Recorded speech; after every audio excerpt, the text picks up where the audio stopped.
Let's start. Today we will learn about the bold, italic, and underline tags.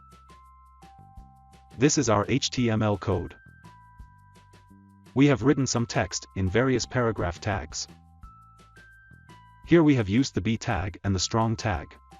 Both these tags will turn the text into a bold format. Here we have used the I tag and the emphasize tag. Both these tags will turn the text into an italic slant format. Here we have used the U tag. This tag will underline the text. Let's run this code in a browser. As you can see, the B and strong tags have formatted the text in bold format. The I and emphasize tags have formatted the text in italic format. And the U tag has drawn an underline to the text. So that's it.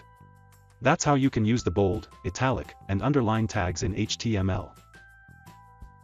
Thank you.